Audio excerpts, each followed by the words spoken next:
Jaya Radha Madhava Kunja Bihari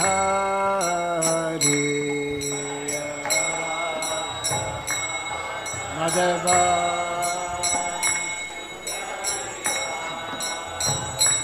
Jaya Radha Madhava Kunja Bihari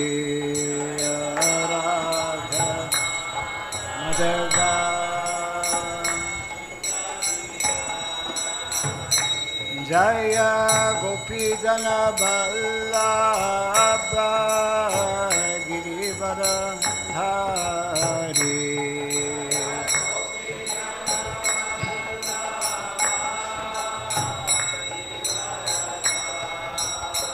Jaya Gopi Jana Vallabha Girivara Dhari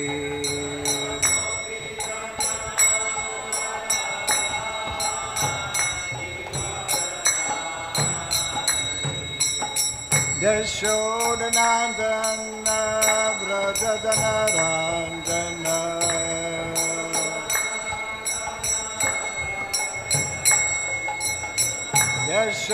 Yashodanandana Vrajadanarandana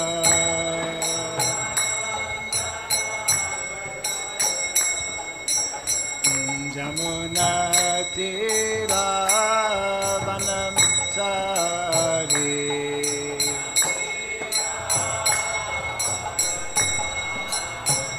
Jamuna Tira Vanam Chari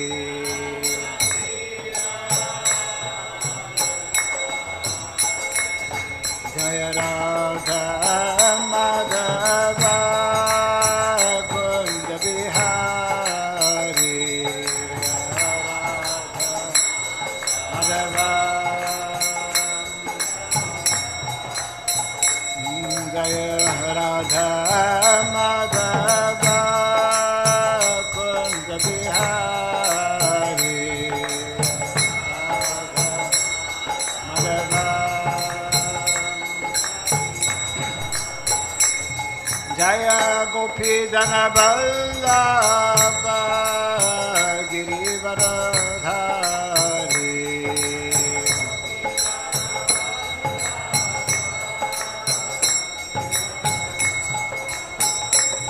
Jaya Gopi Jana Vallabha Girivara Dhari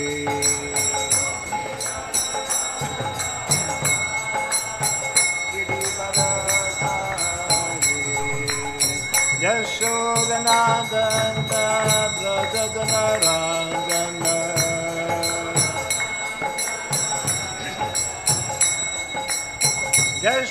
Yashodanandana Vrajadanarandana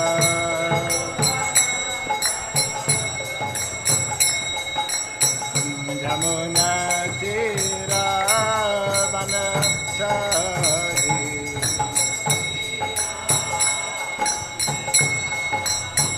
Jamuna Tira Vanachari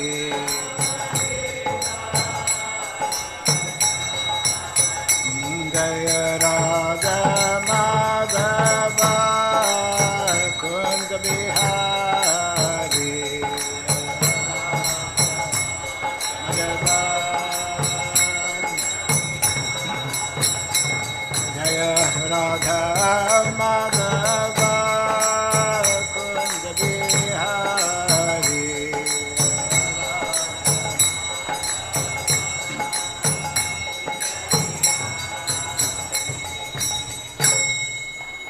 Hare Krishna Hare Krishna Krishna Krishna Hare Hare Hare Rama Hare Rama Rama Rama Hare Hare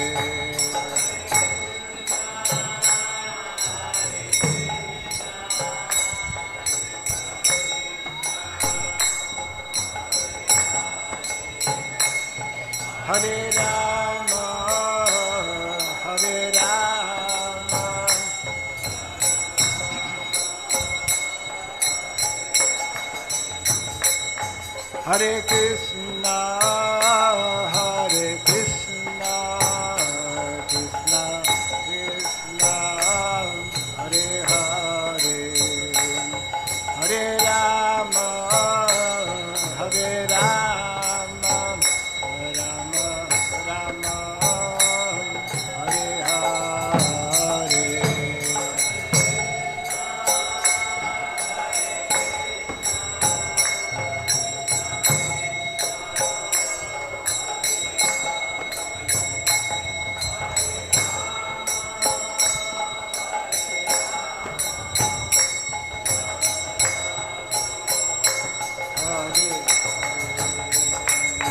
Hare Krishna, Hare Krishna, Krishna Krishna, Hare Hare, Hare Rama, Hare Rama, Rama Rama, Hare Hare.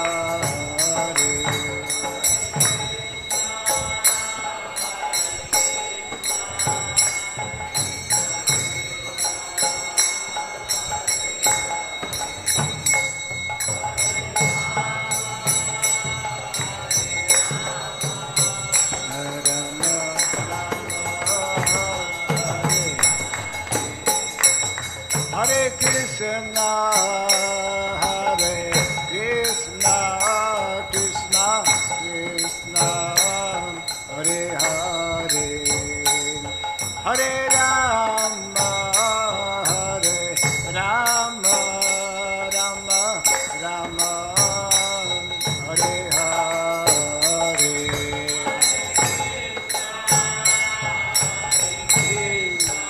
Hare Bolo. Hare Hare, Hare Rama, Hare Rama,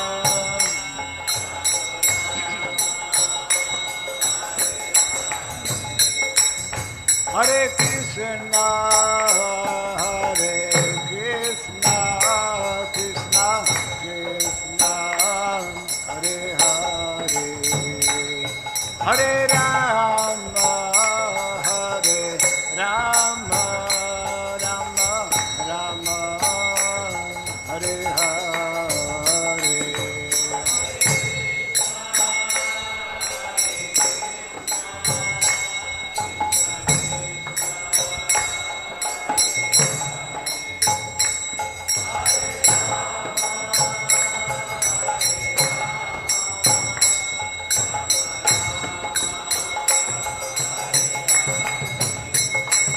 Hare Krishna, Hare Krishna, Krishna Krishna, Hare Hare, Hare Rama, Hare Rama, Rama Rama, Hare Hare.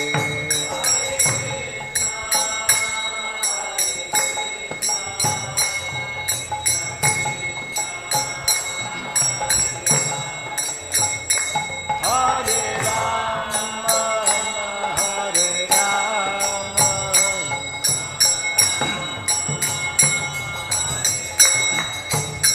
Hare Krishna, Hare Krishna, Krishna Krishna, Hare Hare, Hare Rama, Hare Rama, Rama Rama, Hare Hare.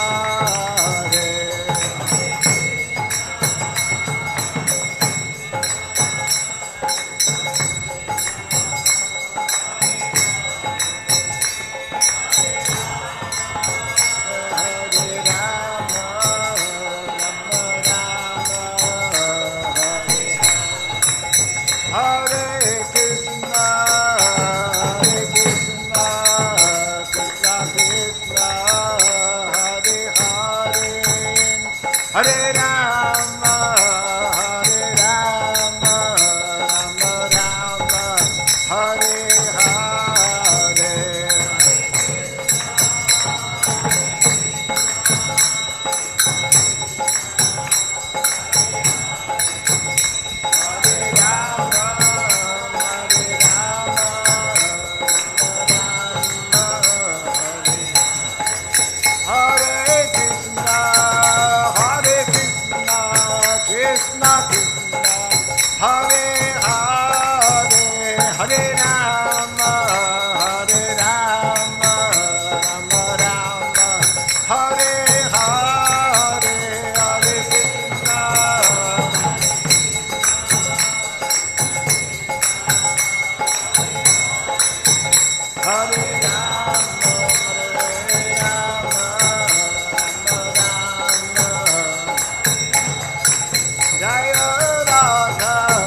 Radha, Madhava Radha, Madhava Radhe.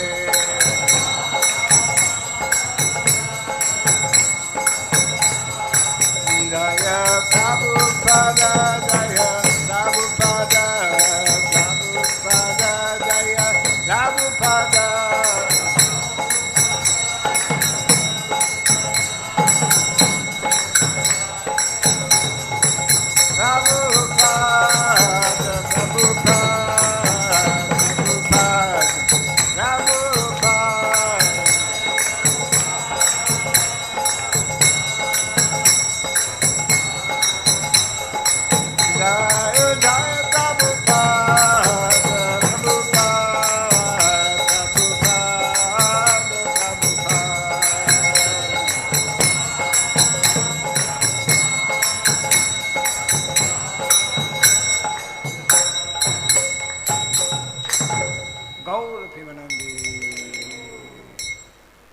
Vishnupada Paramahamsa Parivrajagacharya Stotra Satta Sri Srimad His Divine Grace Srila Bhaya Charanarvanda Bhakti Raghava Swami Srila Prabhupada Ki Ananta Koti Vaishnava Vrinda Ki Skandibhiti Founder Acharya of Divine Grace Srila Prabhupada Ki Namacharya Srila Haridas Thakur Ki Samavata Bhakti Vrinda Ki Harinama Sankirtana Ki, Grantaraj Srimad Bhagavatam Ki, Jai Nitai Gaura Premanande.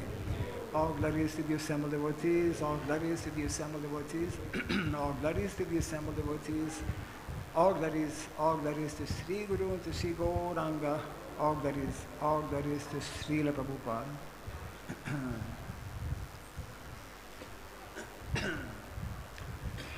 Om Ajnanatimirandasya Gyananjana Shalakaya Chakshurinmilitam Jena Tasmai Sri Gurave Namaha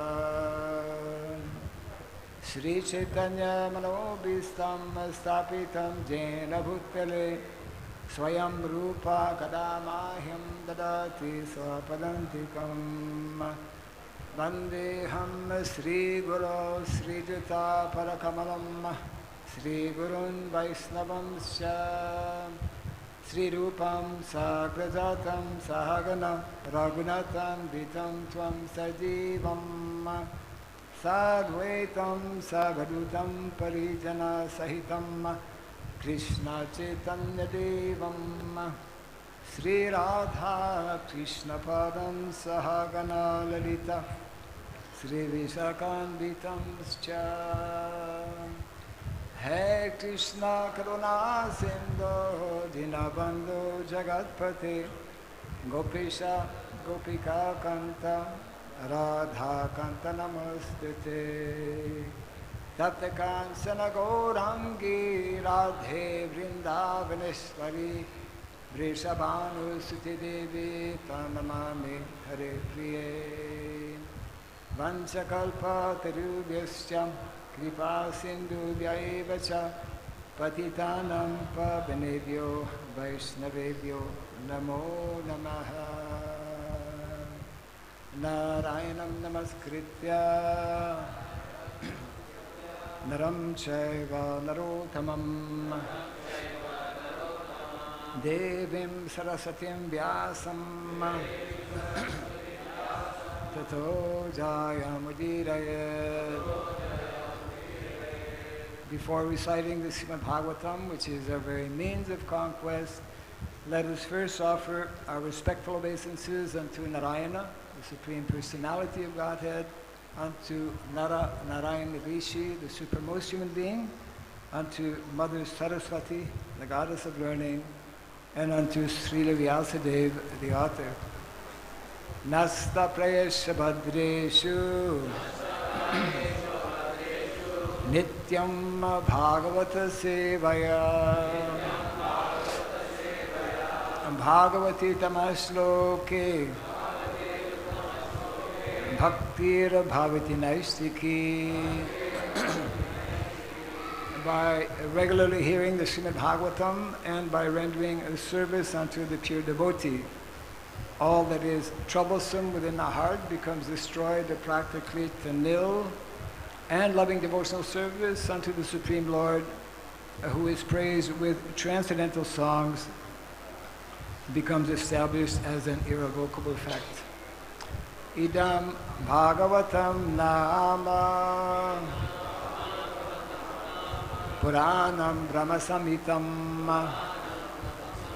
Uttama Shloka Charitam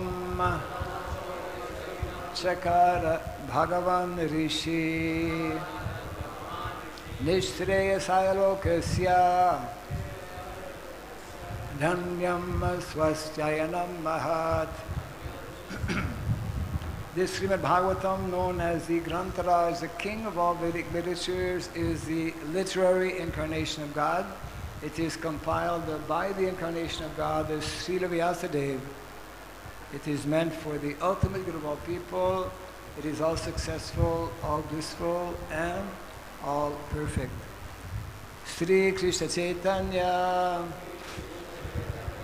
Prabhu Nityananda Sri Advaita Gadadhara Sri Vasadi Gaura Bhakta Vrinda. Hare Krishna, Krishna Krishna, Hare Hare, Hare Rama,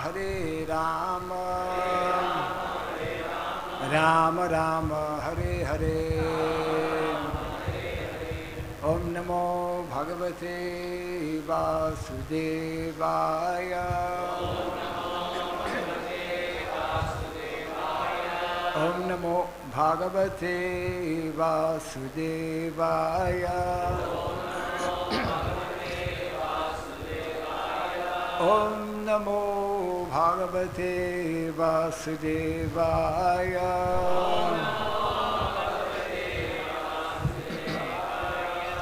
This second mantra, you have to pull your ear a little bit to listen attentively, less known to many devotees. Om Sarabhyai Namaha.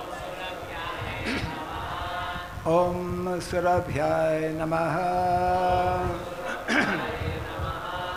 Om Sarabhyai Namaha.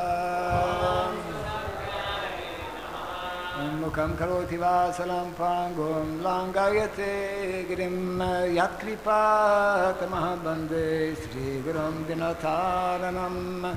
Yatkripat mahabande Sri Gurum Dinataranam.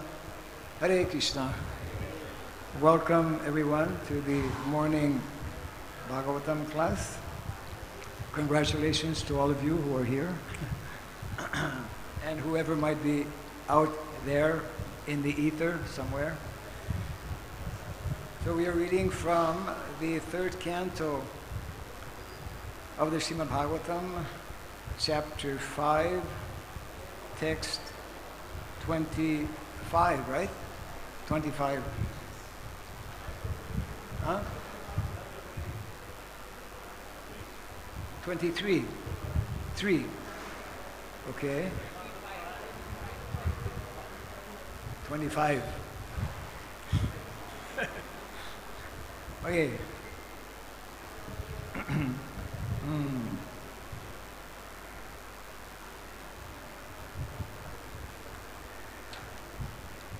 Yeah.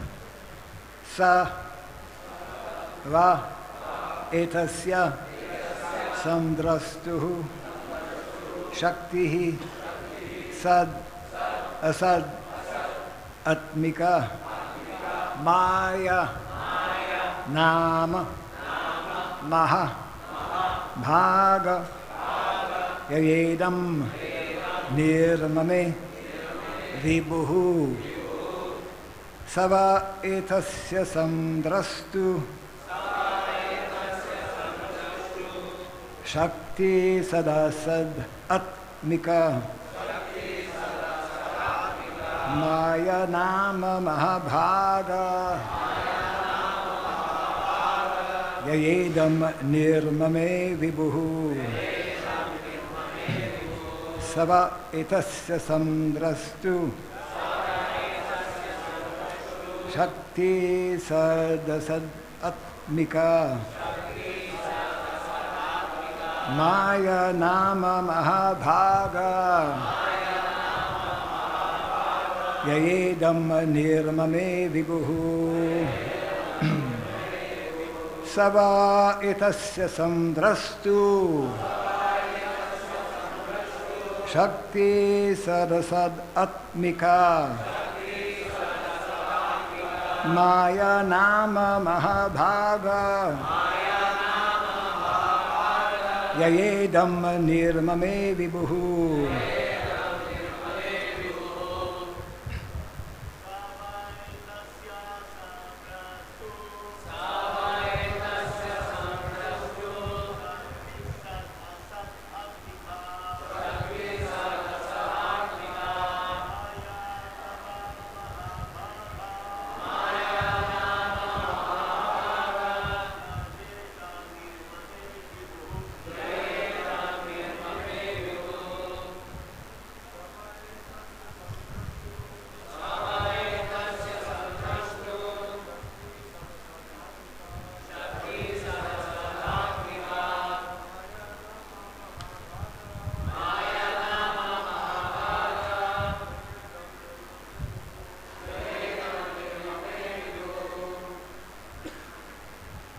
Mataji's.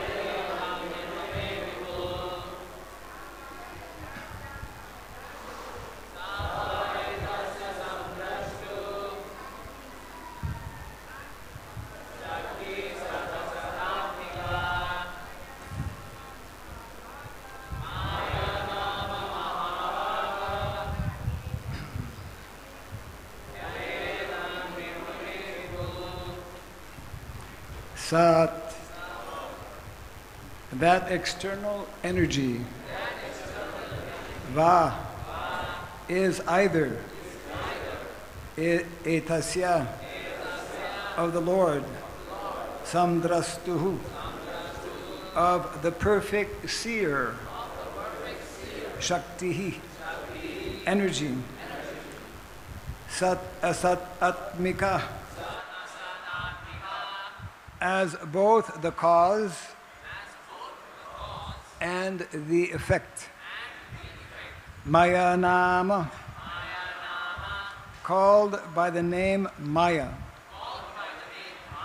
Mahā-bhāga, O fortunate one, yayā, by which idam, this material world, nirmame, constructed, vibhuḥ, the Almighty. Translation and purport by His Divine Grace A.C. Bhakti Raghava Swami, Srila Prabhupada ki. The Lord is the seer, and the external energy, which is seen, works as both cause and effect in the cosmic manifestation.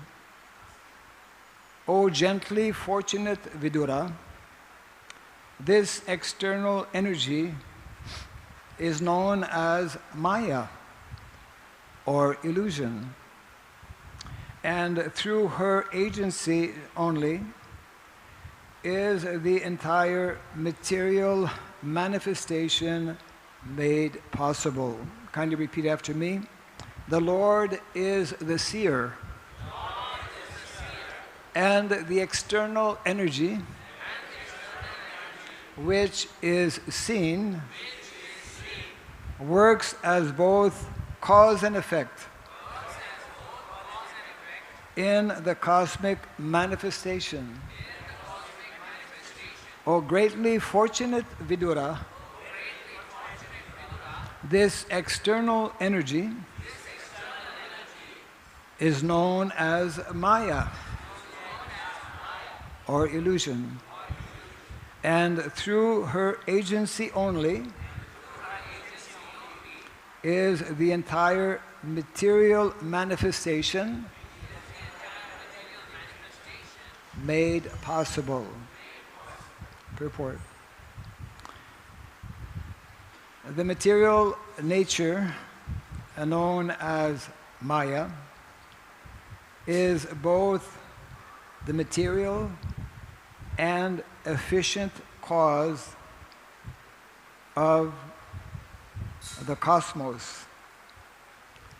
But in the background, the Lord is the consciousness for all activities.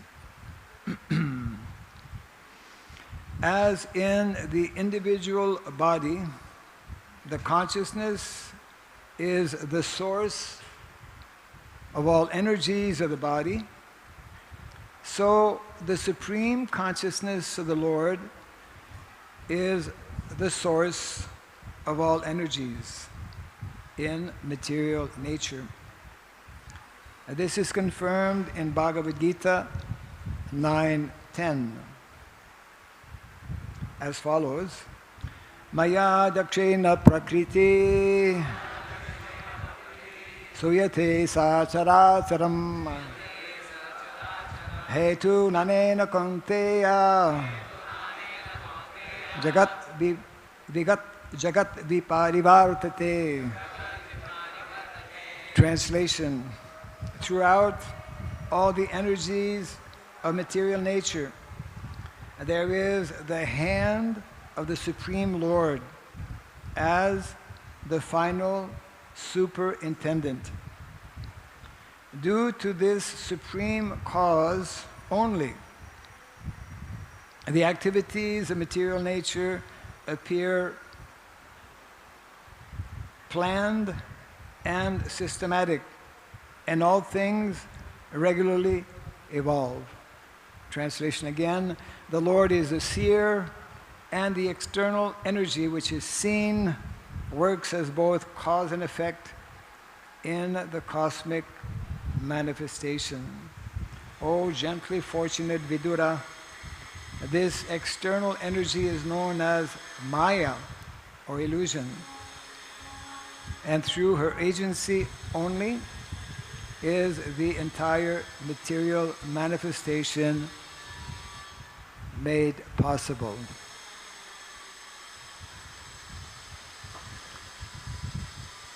So this section of the Bhagavatam, in this section of the Bhagavatam, we find two great personalities discussing subject matters that have to do with tattva. Maitreya Rishi is speaking to Vidura. We will recall how Maitreya Rishi was actually present along with Uddhava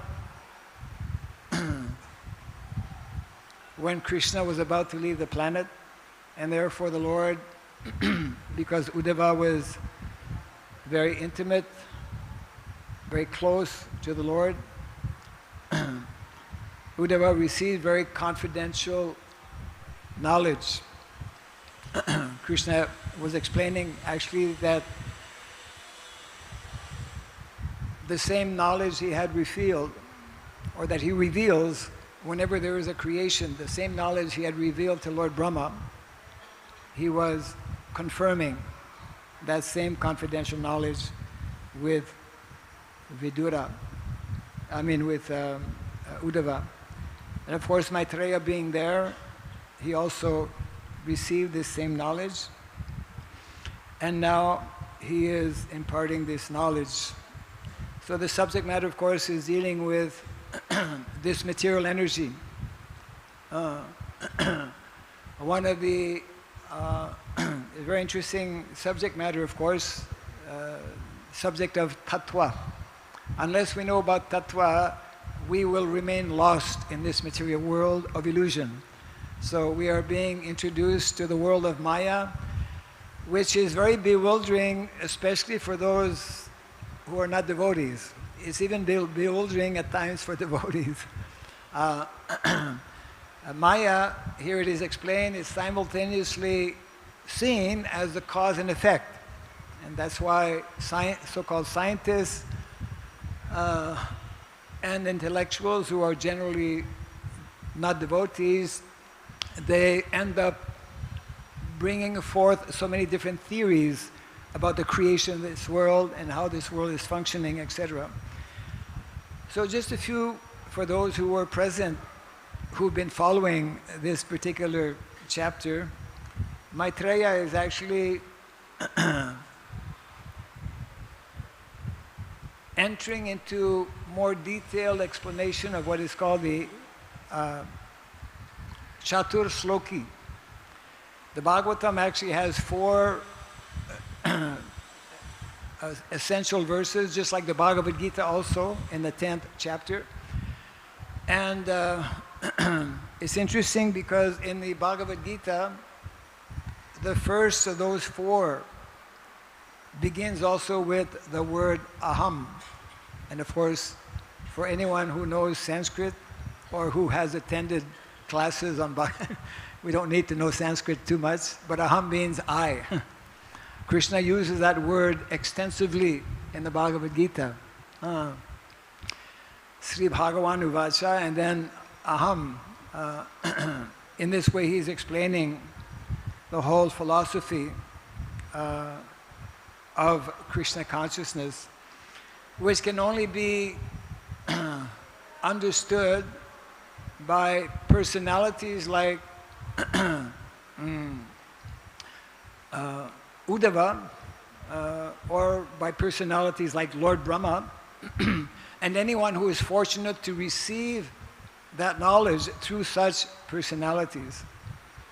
We know from the Bhagavad Gita also how this transcendental knowledge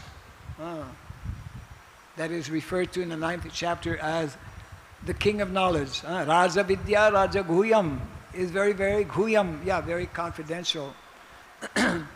This confidential knowledge cannot be understood. Same thing is confirmed by Lord Brahma in the Brahma Samhita. Vedeshu durlabham adurlabham atma bhaktav. For those who are not devotees, trying to understand what is written in the Vedas is practically impossible.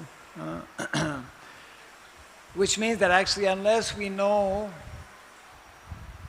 that who is God, unless we know that God is the Supreme Personality of Godhead known as Krishna, we cannot properly understand the meaning of Vedic knowledge. So in other words, unless we adopt, for those who are theists, right? There's 2 kinds of people in the world, those who are believing in God and those who are not believing in God. And they're classified in the Bhagavad Gita as the divine and the demoniac. Those who are divine believe in God. They may not have a clear understanding of God, but they believe in God. And those who don't believe in God, they are described as asura. And unless one knows about Krishna as being the Supreme Personality of Godhead, one will not have clear understanding of what is being conveyed. Just like, small example, in some ways big example, our International Society for Krishna Consciousness, unless one knows the founder Acharya, unless one knows what he has said, unless one knows the 7 purposes that he has penned, one will not know what is the purpose of this great society, isn't it? So, in other words, this aspect of knowing or understanding and the effort and the endeavor that all of us must be making to understand the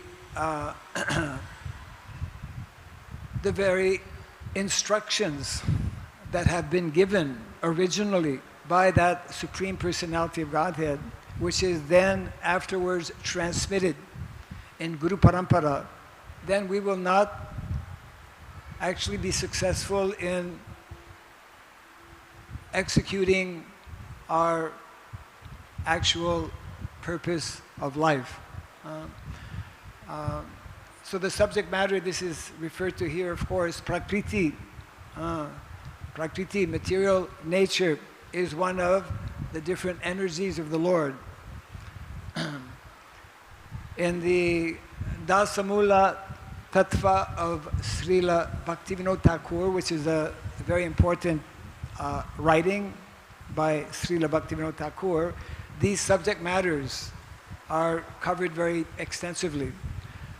It is very, actually Bhaktivinoda Thakur in many ways has summarized what Srila Jiva Goswami has presented in the Satsandarbhas. We don't, in general, we don't sufficiently appreciate or understand what we are receiving, what we have received through especially the Goswamis of Vrindavan. This, of course, we all know was a part of the mission of Lord Chaitanya Mahaprabhu to extract the essence of the Vedic knowledge. Of course, the essence of the Vedic knowledge was already given to us by Srila Vyasadeva 5,000 years ago in the form of the Srimad Bhagavatam. And that has further, we could say, further been refined by the Goswamis of Vrindavan, who spent many years, as we know, in Vrindavan, deeply studying the subject matter. And they would, on a daily basis, have very deep philosophical discussions on the subject matter of tattva, especially. So it means if we want to be, if we want to understand, and if we want to be successful, we must endeavor to increase our knowledge and especially our understanding of Krishna, of Krishna's desires, and which is presented, of course, in, as we mentioned earlier, in Guru Parampara. This is a very big challenge, of course, because as conditioned souls, we are very much under the grips of the modes of material nature. Of course, the Bhagavatam is giving us that very simple, very clearly defined, very scientific process by which we can become disconnected with these modes of material nature. And again, this is all nicely elaborated in the main writings of our acharyas. Prabhupada has summarized, isn't it? What are the main writings that we should be especially focused on? One of them being, of course, the Srimad Bhagavatam. Srimad Bhagavatam, Bhagavad Gita. One of the points I wanted to make, actually, which sometimes evades us, I mean, all of us in so many ways, we otherwise would not be sitting here this morning. We're trying to understand and deepen our understanding of what is being conveyed in the pages of the Bhagavatam. What is our philosophy, what we call the philosophy of Krishna consciousness. And the word guhyam, confidential, comes up many, many times. And not only is the transcendental knowledge that we call Krishna consciousness actually is not only transcendental knowledge. This is an important point. It's not only transcendental knowledge or spiritual knowledge which is confidential, even, and this is being pointed out in this verse, the material nature itself, this prakriti, this bahir anga shakti of the Lord, is not so easy to understand. And one of the obvious we could say, examples is the situation in the world today, where we have totally misused and abused material nature, Mother Nature, isn't it? So, for us to actually more clearly understand Krishna and his instructions, then we have to be very attentive in especially giving our time to focus on things that are very dear to Krishna. In many ways, everything is dear to Krishna, but there are certain living entities who are more dear to Krishna. And I often come back to this very basic and fundamental aspect, which is less known in general. I mean, totally unknown in general society, and unfortunately less known amongst our devotee society as well. In other words, if we want to establish our relationship with Krishna, if we want to know about Krishna, we must also know about and understand what is dear to Krishna. For example, when Prithu Maharaj, who was that infamous king before him? Vena, yeah. King Vena, because he was the maniac in nature, unfortunately, he stopped all the yagyas. He prevented the brahmanas from doing all their different activities, and as a result, of course, Mother Nature just stopped producing, isn't it? Everything is actually there in Mother Nature, but unless we know how to relate with Mother Nature, so the same thing, everything is there actually in these mantras that we hear. Actually, everything, the whole world is there in the Mahamantra also. So unless we learn to interact with either individuals and those who are very dear to the Lord, what is termed actually in the Shastra as gifts of nature. Gifts of nature are given by Krishna for all of us human beings, so that we can actually, by proper utilization of these gifts of nature, we can more easily develop our relationship with Krishna. It means unless we learn to develop proper relationship amongst ourselves, unless we learn to develop proper relationships with nature as well, then it will not be possible to develop a relationship with Krishna, isn't it? So in the similar way that transcendental knowledge is in many ways very mysterious, very confidential, very mysterious, unless one becomes actual devotee. That's what Krishna is telling to Arjuna. Bhakto sime sakacheti rahasyam hietarutamam. I am speaking this knowledge to you because you are my devotee and my friend. So similarly, unless we imbibe that same, we could say, mood and mentality of Arjuna as an ideal disciple, then we will not be able to properly interact with others. We will not be able to properly extract. We will not be able to extract the hidden values that are there. I mean, the Vedic literature is full of gems, it's full of values. Mother Nature also. But unless we learn to properly interact, these things will remain hidden. So we have to be careful as devotees, because sometimes we tend to,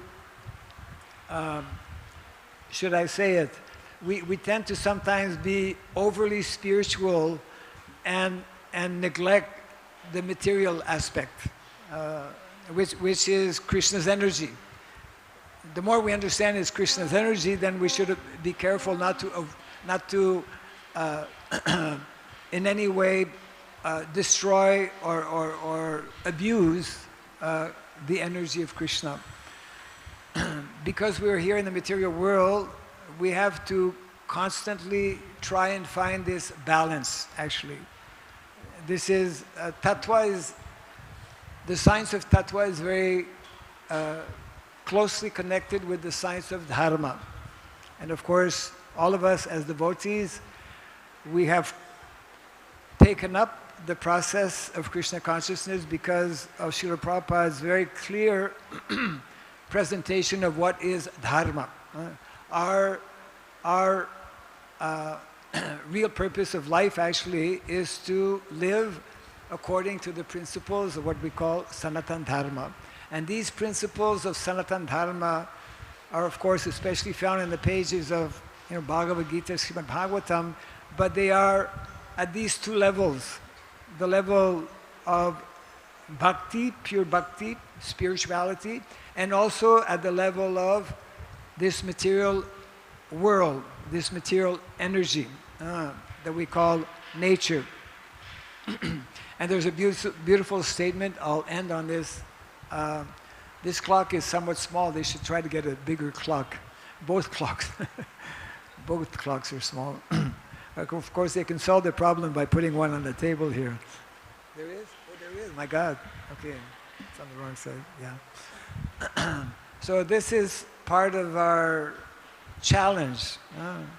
This is part of our challenge as devotees to find this balance between what is referred to as spiritual swadharma and material swadharma. And in many ways, it is extremely critical, very, very critical at this time in the history of mankind, to actually understand, especially ourselves as devotees, to know the importance of balancing both of these, not only theoretically, but actually in our day-to-day lives as well. And of course, this is connected with the whole aspect of varnashrama dharma, which is a whole subject matter in itself, and it has to do with how to properly interact with nature, how to build our lives based on the principles that Vedic culture is teaching us. Vedic culture is teaching us very important principles and concepts of what we call self-sufficiency, isn't it? Localized living, self-sufficiency, where if we abide by those principles that are given in the Shastra, we will avoid the kind of situations that are happening in major cities around the world, to name but one of them, Bangalore, for those who know what's happening there. Yeah. So I'll keep a few minutes for any possible comments or questions on, normally there it is. He's the runner. There's your first, yeah. We'll go this side, go ahead. Hare Krishna. Maharaj, essentially the society, our society, the mood of Srila Prabhupada was to export the Vedic techniques to the world, including the spiritual aspect. So right now, with the influence of globalization, a lot of things are coming in within the society in terms of material technologies. You're mentioning that Prabhupada especially gave us the spiritual... What I mean is, along with the spiritual things, like somebody said, Prabhupada, his godbrother, if you don't learn how to eat with a spoon, what will you do in the West? Huh? If somebody told Srila Prabhupada, if you cannot eat with a spoon, what will you do in the West? So he said, I'm not going there to learn, I'm going there to teach. Srila Prabhupada said, I'm going there to teach. So right now, a lot of material, the material part, because of the globalization and the technological influx, I mean, a lot of things are coming in. And let apart self-sufficiency, the basic purity part, the basic like in the food and in the daily use items, most of the things are cow slaughter derived actually. Most of the things are? Cow slaughter derived. They are tainted with cow slaughter items like modern medicines, capsules, the blood derived from cow slaughter, almost all the soaps have tallow. So right now, Maharaj, as you said, self-sufficiency, of course, is there, but I think... It's not there. I mean, it's supposed to be there. It has to be there, but right now there is no option because... No. Okay. So there's no option because everything is derived from cow slaughter nowadays. So if I understand the point you're making, take the phone, bring it on this side for the next question. So if I understand what you're saying is that, we live in a world in such a way that although Prabhupada gave us, and the Shastra is giving us all these instructions, it's practically impossible to live according to principles of self-sufficiency. I'm not saying that. He didn't say that.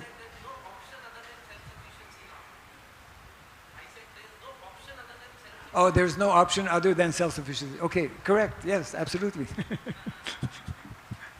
We're on the same page.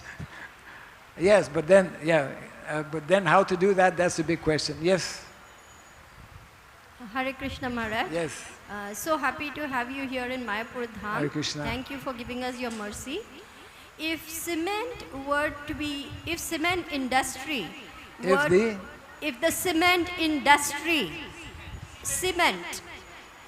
concrete. Cement, okay. Okay. Cement, concrete industry were to be considered a country, it would be the fourth largest polluter in terms of environmental damage. Yes. So, when you say that we should have harmonious relationships with each other and with Mother Nature, what are your comments on the concrete jungle coming up everywhere? No comments.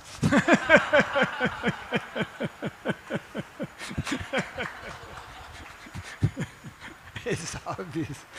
Okay, and no, we have to go this way. One way. If there is anyone here? No, okay, then stay here. Sorry. Getting good exercise. There were two hands up.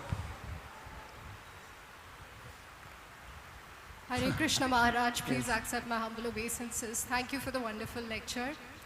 You said unless we develop the right, proper relationships with devotees and with Mother Nature, we cannot develop a relationship with Krishna. As devotees, what is the ideal relationship with Mother Nature that all of us should endeavor to develop? Okay, yeah. As devotees, what is meant to be the ideal relationship with Mother Nature, isn't it? We should all have, wherever we are living, some flower pots to grow flowers. In whatever way, wherever we may be, we should make an attempt to reconnect actually with Mother Nature, even to the point, if somebody's living in a high-rise apartment, you have at least a small balcony where you can grow at least a few flowers and maybe possibly even a tomato plant or two, because whatever, that's one small example.